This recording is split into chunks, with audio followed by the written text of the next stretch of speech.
Today, I'm going to bring one and one together and hopefully make 3 or 4 or even more.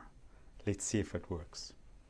One of the key privileges I have as a Mackay Forum Chair, and what my Mackay members have, is that we get this constant row of new speakers with new ideas that come into our meetings. They delight us with the latest findings, with new insights, and they teach us new skills and new tools. Now, 2 of the previous presentations really can augment the other. The first one, and I think that was Tim Duma from the Service Leadership Group. He's fabulous. He's a colleague and a friend and a phenomenal speaker. He spoke about championship mindset and how to teach your brain to look for the right things. And he used the example of where a coach was working with a team that had to come down a hill. It's an Olympic skiing team, and they had to get a good time coming down the hill to the end, and they were training. And in their training run, he saw that those that had a good time did not touch the trees, and if you hit the tree, you were in trouble. So first, his coaching was, do not hit the tree, do not hit the tree. And so do not hit any tree coming down the mountain. And still people were hitting trees. And then he came to the conclusion he should move their focus. And instead of saying, do not hit the tree, he changed it to stay on the path. Stay on the path. So the brain was positive and going in a positive direction. Everyone's times increased, improved. The times actually came down. They didn't increase. They came down. They improved. And they didn't hit any trees because they were focused on the path. So that is the first learning that I had, is this thing. Don't focus on not hitting the trees. Focus on following the path. The second speaker I want to refer to again, because I've referred to him many a time, is Terry Small. He speaks about the brain, and he calls himself the brain guy, and he was just amazing again this week for one of my groups.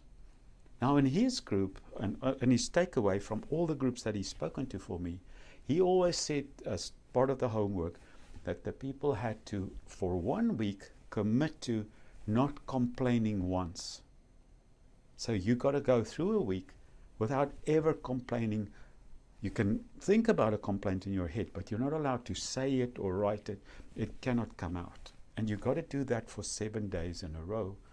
If you are at day 3 and you make a mistake and you complain about something, you have to go back to 0 and try until you make 7 days in a row. The thinking there is that that will create a new neural pathway in your brain, and you will not be in that complaining mindset anymore. I want to flip that a little bit, and I want to use the first example and put that on top of Terry's. So instead of complaining or telling your brain you're not allowed to complain, I want to say, why not think of taking the word complaining out and bringing the word complimenting in?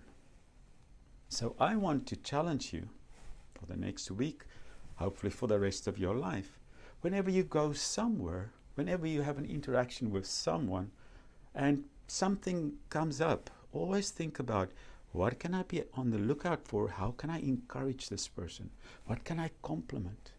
If you go into a restaurant, what is there that I can compliment? What is there that I can actually enjoy and see and lift out and encourage the person to be better with?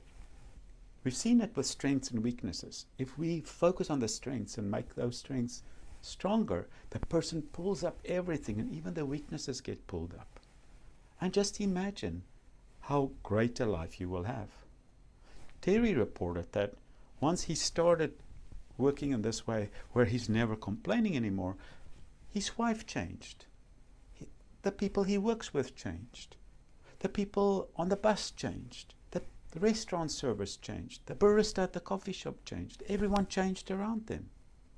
Because really, it's our mindset that changes. So there you have it.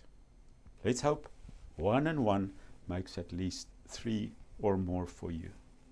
Let's think of staying on the path and finding the encouragement or the compliment we can pay people. With those things in our arsenal, we'll be stronger and our relationships will improve. Have a great week.